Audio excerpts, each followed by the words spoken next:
1, 2.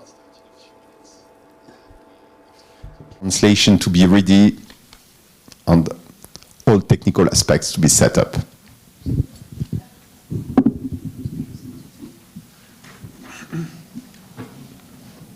Англійський канал, як він у нас працює?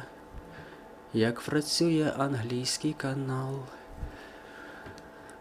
А ще вчора працював відмінно. Що зараз робиться, не зрозуміло. Let's open this press conference. I'm Christophe Deloire. I'm the Secretary General of Reporters Without Borders, also known under its French acronym RSF, Reporters Sans Frontières. And thank you for attending, to all those who are in the room and for all those who follow this press conference online. What you experience here in Ukraine is historical. This is a sad experience for Ukraine, but also for the whole world.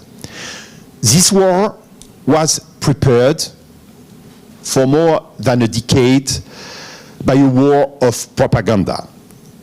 It is on a daily basis facilitated by propaganda. It is fueled by it. Some people will say, oh, propaganda is not new. This is as old as power, this is as old as war. Sure, but the globalization of the communication and information space is new. The disintermediation of this information space is new.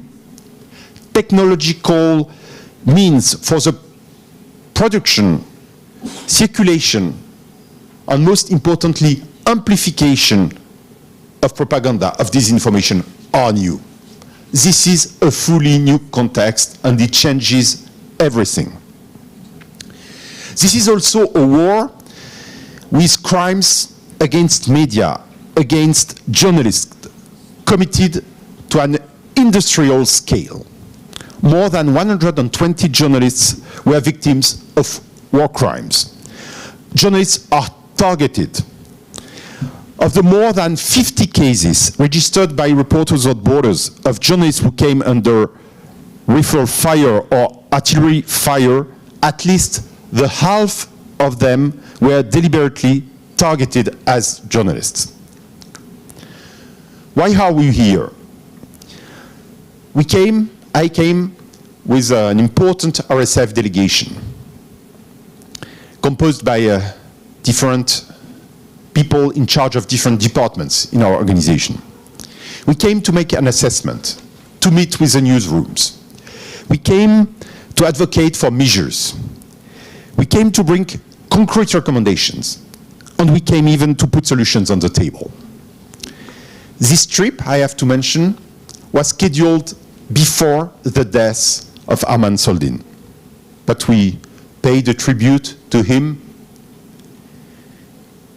in this room here at Ukraine Forum.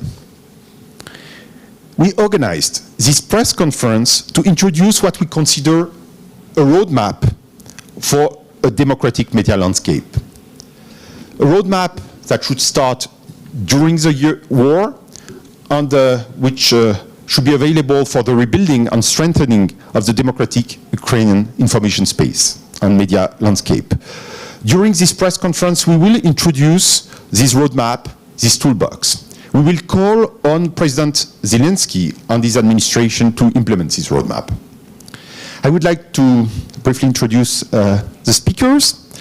We are delighted to have with us our long-term partner, head of IMI. No need, I guess, to introduce you, Oksana Romaniuk.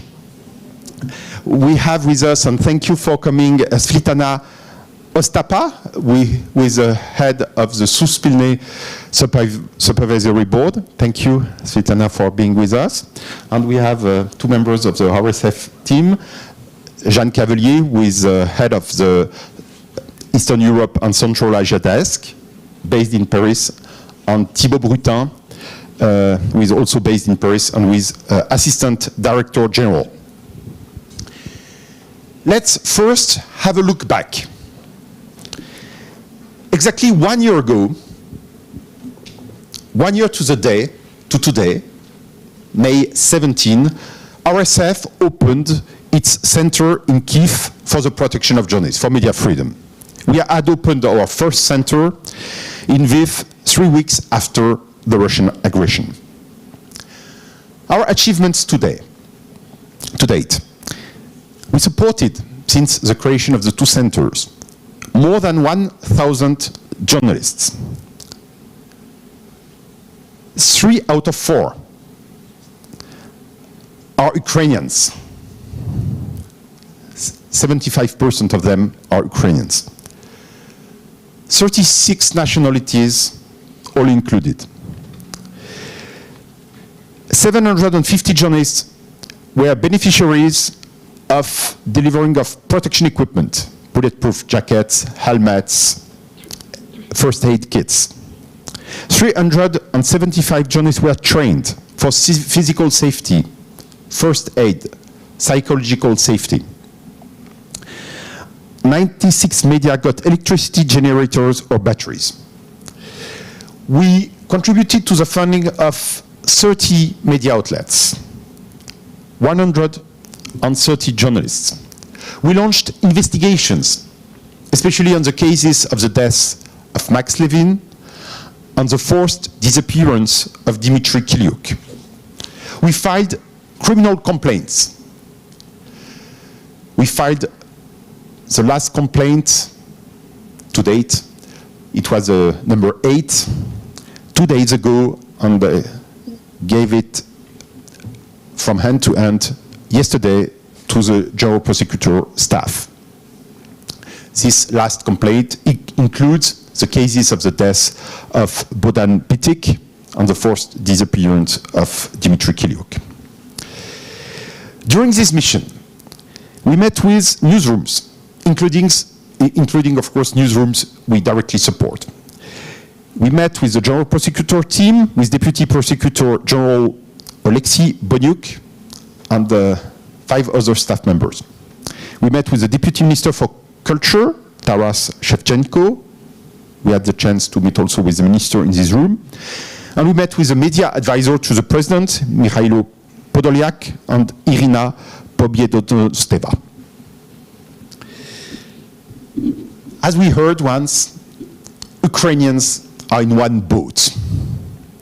But they succeeded in avoiding the implementation of a global state censorship.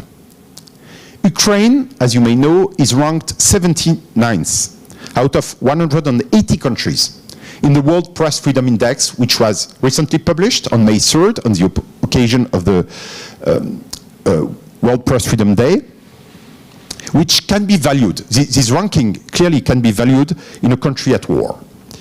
Nevertheless, journalism suffers in this country because of martial law, military context, national security obligations, because of the decrease of the revenues of the media, especially advertising, and because staff join the military. We call on the President Zelensky and his administration to implement a roadmap for democratic media landscape. It will be useful for the rebuilding, but already it's necessary during the wartime. How is this toolbox, this roadmap, composed? This plan, this roadmap, consists in 8 measures. Let's now list it. The first measure, and I will give the floor to my colleague Jeanne Cavelier, is about lifting restrictions or discriminations for the coverage of the war. Yeah, thank you, Christophe. Indeed, accreditation is a big challenge for the Ukrainian authorities since, according to the last official figures, 15,000 journalists, Ukrainian and international, were accredited in Ukraine to cover the war. So we called the presidency for the formal statement and clarification on the lifting of the restrictions for accredited journalists to report from the front lines. We also called on them to ensure that there is no discriminations of journalists, that there is no blacklist, no preferences among media, for instance. And at least we welcome the positive signal given by Mikhail Podolyak during our meeting to establish a channel of communication to solve issues of accreditation with Ukrainian and international journalists. The second point, Jeanne, is about favoring pluralism and editorial independence. Yes, at the beginning of points of view in the programs, the lack of opposition channels, it's time to be clear about the possibility of the channels to enter and to leave it freely. We also call to ensure that 3 opposition TV channels, Espresso, Channel 5 and Priami, are quickly reincorporated in the National System of Digital Video Broadcasting, TVBT2, from which they have been excluded more than a year ago.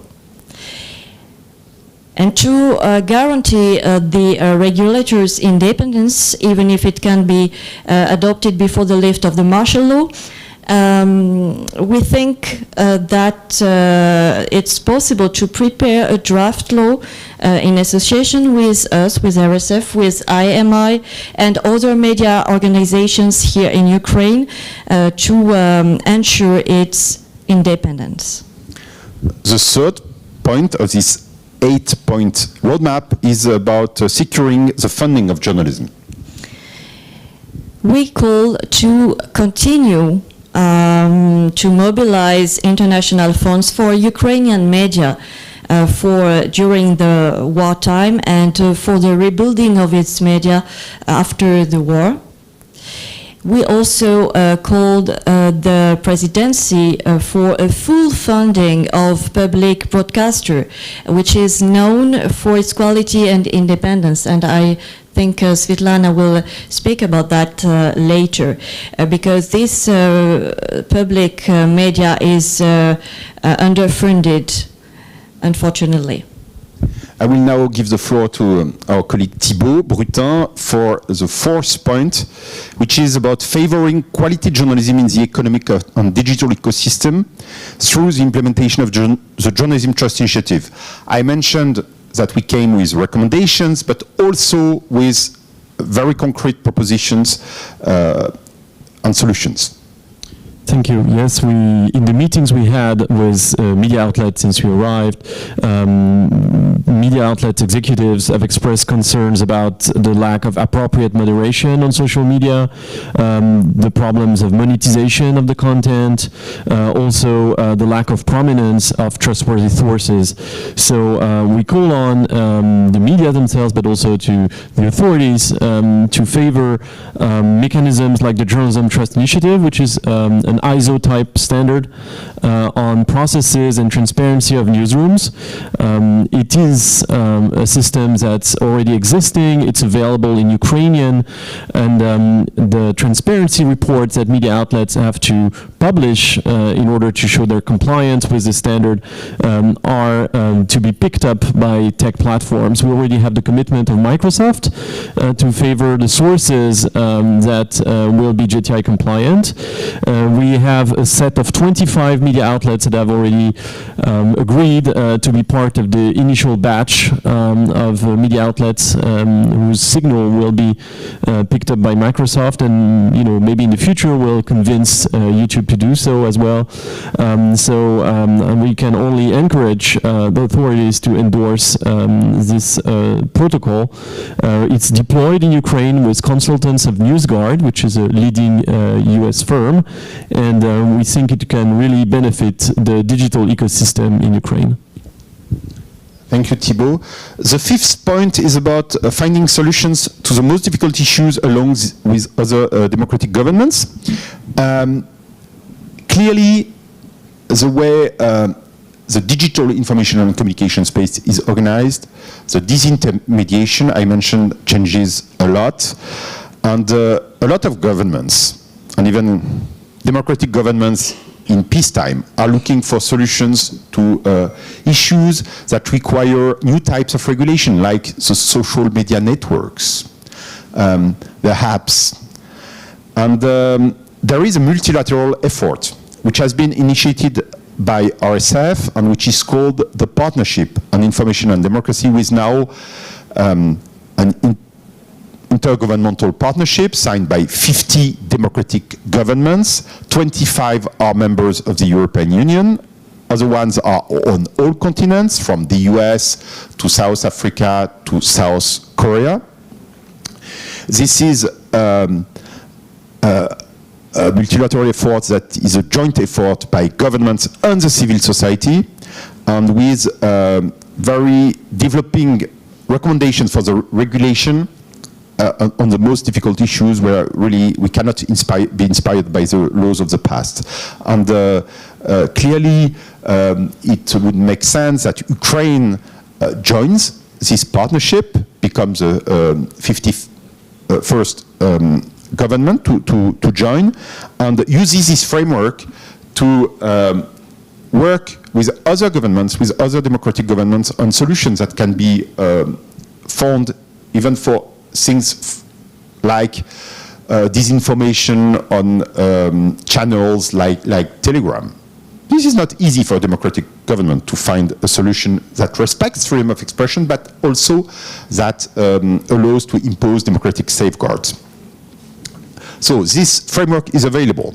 The sixth point is that in a globalized information and communication space, new legal frameworks are necessary to protect both freedom of expression and the right to reliable information. And the RSF has put on the table the draft of a new regulatory framework called the System for the Protection of Democratic Information Spaces. And it would really make sense that Ukraine explores, along with other governments, this type of framework. It was international, those last points. The seventh point is about fighting against impunity. Of course, this is a key question. Fighting against impunity, even if in a time of war, of course, investigation teams have another load of work, and this is a challenge. But there should be a priority to the investigations and prosecutions for crimes against journalists. This is what we mentioned to the general prosecutor. I mentioned our last communication to the International Criminal Court, our 8th complaint. We delivered it also to the general prosecutor. Full-fledged and reciprocal cooperation is needed between Ukrainian and foreign prosecutors on cases that are about foreign journalists, and especially, or for instance, like the French investigators, for investigations on crimes against journalists to proceed with swift identification of perpetrators and judicial treatment to follow. And the 8th point is for after the war. It's about prosecuting propaganda in the war. I spoke at the beginning about the new paradigm of propaganda, and there will be a need that propagandists who incited to hatred, who really incited to perpetrate international crimes, like Kremlin's propaganda organs do every day, and which is highly criminal when leading to actual international crimes, this will have to be prosecuted. And in such a context, propaganda itself is a crime. It should receive the appropriate judicial response and treatment, and it has to be already prepared. So these are the 8 points. Some of them are very operational. Some of them are more about the regulatory framework. All of them are important to our eyes. We call on President Zelensky and his administration to take this roadmap, use it, implement it. We are ready to follow up with our authorities to do our best to bring support to Ukraine. And of course, we will continue our support to individuals, to journalists, and I will just say that Ukraine is clearly positioned to not only secure its own democracy, but even to set up a model for the whole democratic world.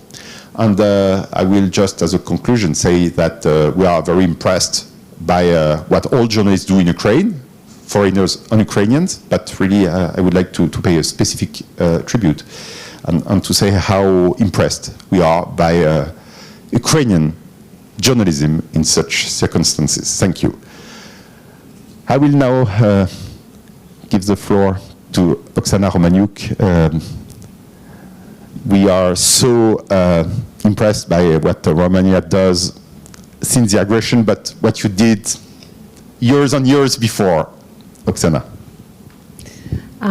Thank you very much, dear Christophe. And I will speak in Ukrainian, so I will probably suggest just for our...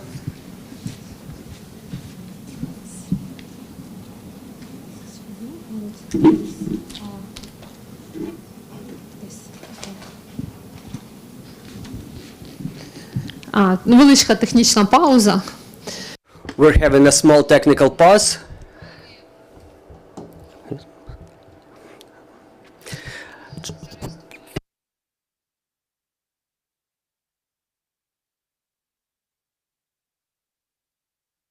Oh, we've just registered the 58th death of our colleague.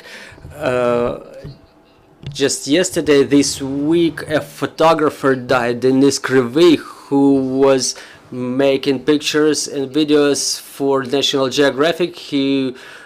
His pictures are just wonderful. He had a blue ribbon by Fiat, but he went to war as volunteer, saving his colleagues. Since the beginning of the invasion, 10 of our colleagues have died in fulfillment of their professional duties. 13 more of our colleagues died as a result of shellings or being targeted by Russian missiles, and the rest of our colleagues died protecting us. We remember all of them, and we will seek to make sure that every death is investigated and all the guilty ones are punished. We appreciate the input of Reporters Sans Frontières who come here to support Ukrainian journalism, because for us is the sign that an independent Ukrainian journalism exists. It's necessary, it's required, and we hope that this visit will be a push to development and support of independent Ukrainian media. Within the last days, we were meeting the representatives of different government agencies. We were talking about coordination and cooperation in investigation of attacks on journalists, and now we see three main directions of these investigations. First of all is the investigation of war crimes against media and journalists. I'm reminding you that as of today we registered about 500 such cases. More than 230 editorials of Ukrainian media were either destroyed or captured by Russians. Another important direction is the investigation of attacks committed by Ukrainian aggressors. I'm reminding you that just a month ago 5 of our colleagues were affected. They were affected by the attack of the activists during things that were happening around Lavra. Another colleague of ours was attacked in Poltava, so we ask the investigation of attacks on journalists to become a top priority and to be investigated in in a prompt and quick manner. It's important for our society. We should not be transformed in a country where journalists can be beaten. And another direction of our work is the punishment for the propagandists. Yesterday we published a research and we identified that until now 46 channels on YouTube spread propaganda and call to destroy Ukraine, call to genocide of Ukrainians is such channels as Zvezda. It doesn't make any sense to explain what are they, Spas, Tsarigrad and the rest of them. Ukrainian media keep receiving remarks from YouTube regarding the journalist footage of the war. For example, if you make a story, so you can get a strike from YouTube for showing some violent content, and at the same time absolutely strict and direct hate speech is being tolerated, racism is being tolerated at the same time. And this is what we've been talking with the international organizations in cooperation with big corporations, with the networks, regarding some reaction to such stories and illegal blocking of Ukrainian content in those platforms. Generally, we support, obviously, we will take all the efforts to make sure that the Ukrainian media pluralism is developing, to make sure that we have high quality investigation journalism, independent journalism, and to make sure Ukraine develops as a democratic state regardless of the war going on now. I'm still happy to see very energetic Ukrainian journalists who are not afraid to keep talking, who are not afraid to cover some specific things, who are not afraid to go to the forward edge of the battle area to cover the events there. This is why we will continue doing everything possible to make sure Ukrainian journalism keeps developing, it's protected, and it can continue working on a high quality level. And I want to give the floor to Svitlana Ostapa, who is the chair of the Supervisory Board of Suspilne. Svitlana, please. Good morning, everybody. Good morning to the participants of the conference. It is the second year that Ukraine is fighting for its independence on Russia. We stand for democracy. We protect not only Ukraine but the whole Europe from the horde, and we appreciate the input of all the international organizations, and specifically Reporters Sans Frontières for the personal protective equipment, for the helmets, for the body armor and other types of equipment that helps us work during this time. Suspilne Mowlення is a young company that is reforming for the 6th year, transforming from a government-controlled institution. But during crisis time, we demonstrated ourselves an efficient team. We survived evacuation to Lviv. Now we're back to Kiev again, and we continue working incessantly. We don't stop for one single day. Now we complete three main tasks. We create conditions for safe operation of our workers, and we provide the information to Ukrainians by all channels of communication, the verified information through digital platforms, social networks, radio and TV. Regardless the war, Suspilne continues to develop, notwithstanding the fact that we suffered from the war. Our branches in Kherson, in Severodonetsk, in Donbass, in the east suffered too. The TV tower in Kiev was shut. was stricken by the missile. There is a lot of material losses, and regardless of the fact that about 100 of our workers joined the ranks of the armed forces of Ukraine, they help stand for independence, and some of our colleagues have unfortunately died during this war.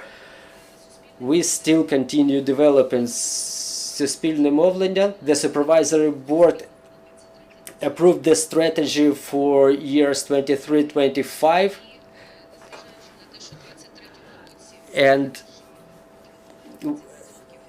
we, regardless of the fact that we only received 30% of our funding from the state in the year 23, we still continue making new documentaries, new content. We have new premieres, and even this year we've had about 10 new premieres.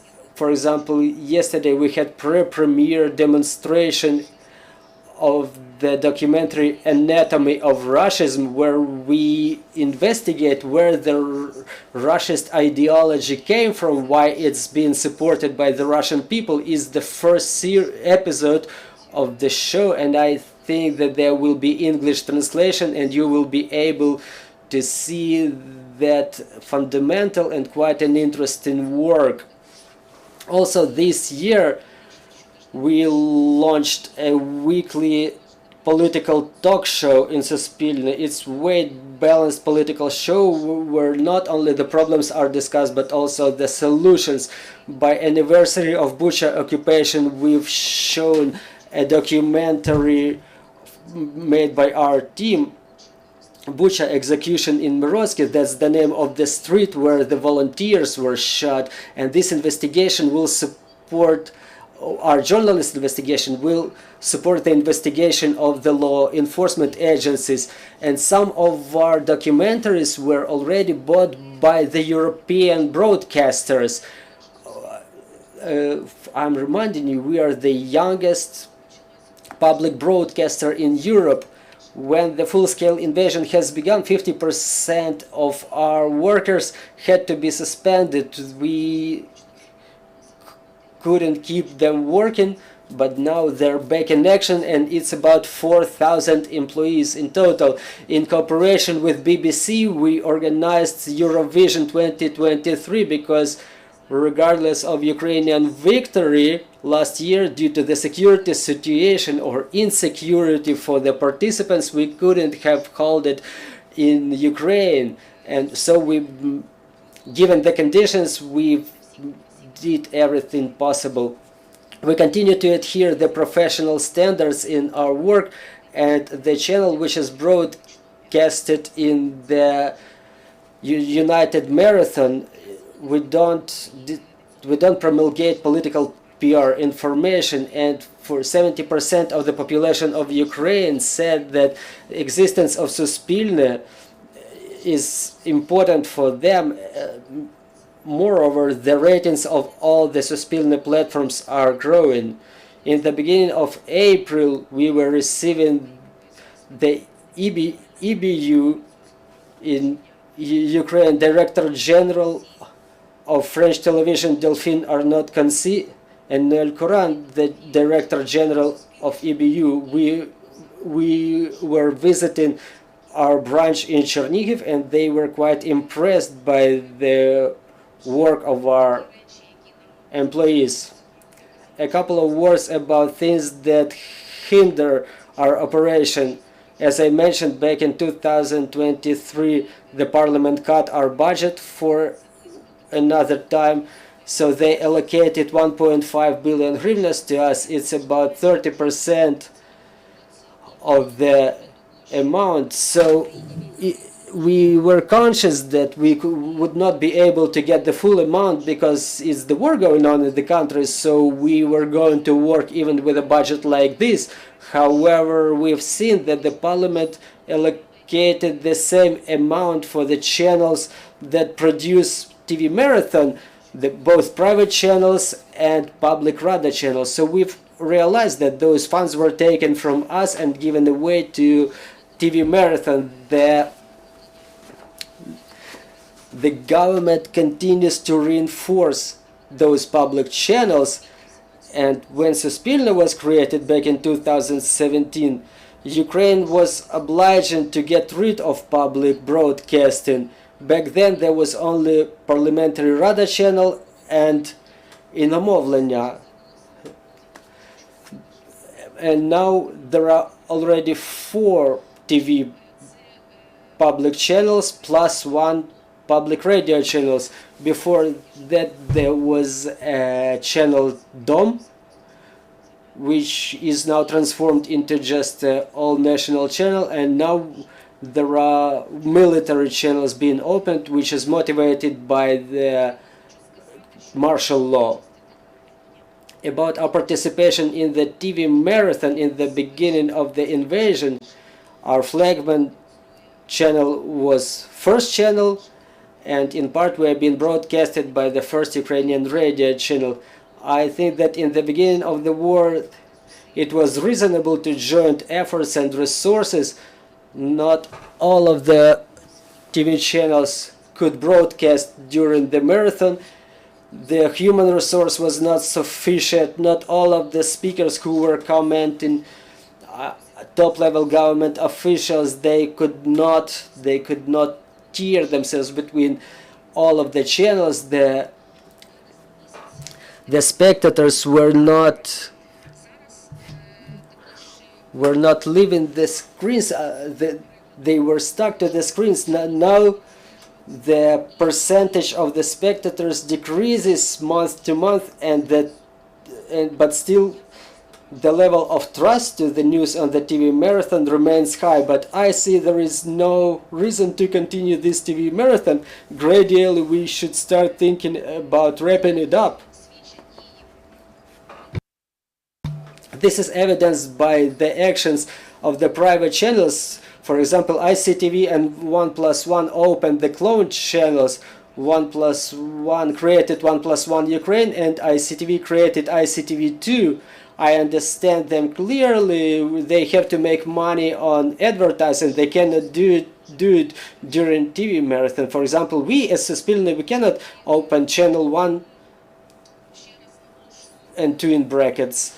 Once again, I want to emphasize that it seems to me that reinforcement of the public broadcasting is recoil of the media reform, and we will have to do something about it, because the public channels are easy in terms of controlling the editorial policy, and we have to reinforce the regional broadcasting along with journalist investigations to control the funds provided by international donors for development of media environment.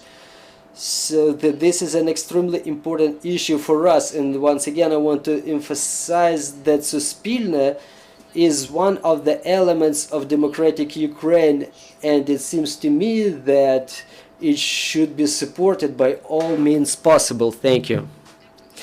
Thank you, Ms. Svitlana.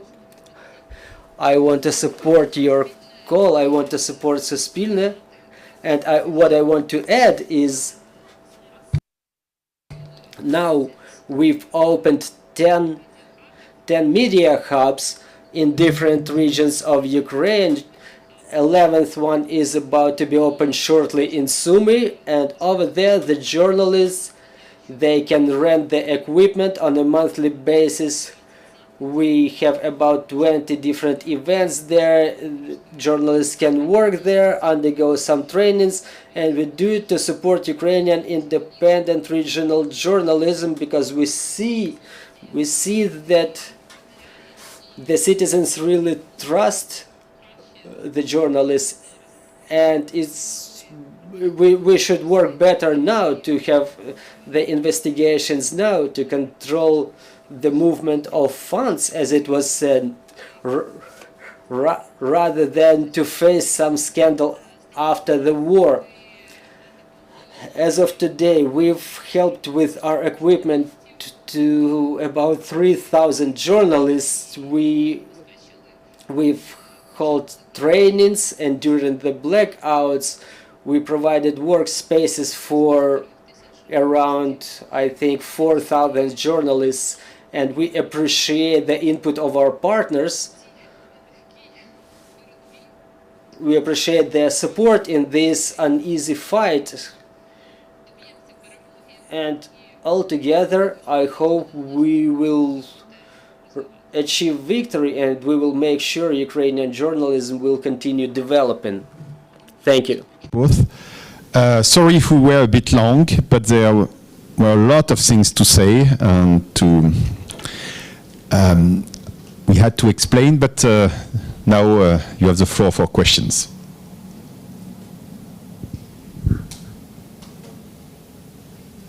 Якщо є якісь питання чи коментарі. In case you have any questions or comments, please go ahead.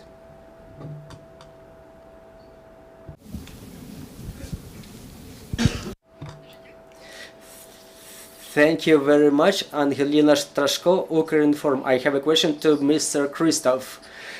It's regarding Dmytro Khelyuk, the imprisoned Ukrainian journalist. In your opinion, what are the specific steps that can be taken to bring him back, on both on the level of journalist community and on the level of the government? Thank you. With a specialist, but the first thing is that you may have noticed that we published an investigation, but the first thing to do is to know where he is, in which situation, what happened, to clearly establish that he is in a situation of forced disappearance. And have a look on our website, you will find elements. We got direct testimonies of people who saw him, who heard about him, so with many elements. So this is the first thing we can do. And you will complement Jen. Yes, thank you for the question. Indeed, it's very important, the disappearance of Dmytro Khelyuk. The Russian authorities we contacted denied they were aware of his case, so it's like it doesn't exist in Russia. But we managed to collect several testimonies that prove he was alive and he was in a prison in Novosibkov in Russia until at least the beginning of this year. So that's very encouraging. And the head of RSF investigations desk is in contact with his parents, his family, with his lawyer, and he continues to collect new proofs of lives and to try to make everything possible to release him. That's also was one of our topic with the Prosecutor General Office here in Ukraine. And we will continue our communication with them on Dmytro Khelyuk's case, because we think there are ways to find a solution to release him and to find new proofs where he is now in Russia. Another question? Please go. I know.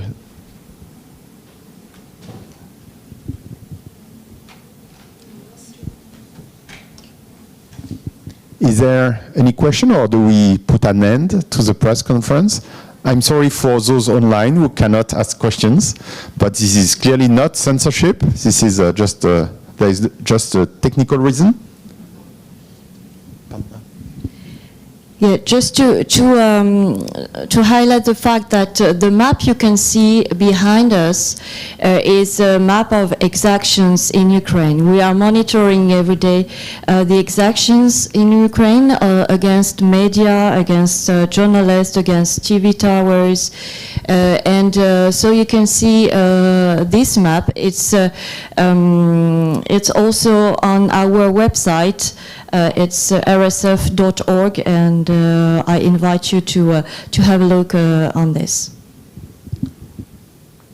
So if there is no other question, we will put an end to this press conference, but I want to mention, before we put an end, our website with many elements, including pages in Ukrainian, and we had recently a translation of the RSF safety guide for journalists, so this is important for the safety of journalists that it's circulated as much as possible. Also to share all the services that are provided by the two centers in Lviv and Kiev, and we will continue. We are available. We are even available to develop new services if needed, if new needs appear. Of course, there is an evolution of what we do according to the current needs. And I will just thank again Svitlana and the whole Suspilne TV channel. What you are doing is really great. This is a new channel. We see in the international meetings with EBU, the European Broadcasting Union, we meet your people there, and they are among all the public outlets from all over Europe and beyond, and this is important that you are part of this family. Thanks again, IMI, and you, Oksana, and the whole IMI team in the different regions. And I would like just to say how proud I am to work with this incredible RSF team in different cities, in Ukrainian cities, Lviv, Sasha, Kiev, Sasha, Lviv, in Paris, and beyond. And I have to say that we have offices in 14 cities around the world, but even people from our office in Taiwan did work for Ukraine, and they did their best. So really, they are doing an amazing job. They are fully committed for Ukraine. They will continue because Ukrainian journalism and Ukrainian journalists clearly deserve it. We'll do our best. Thank you.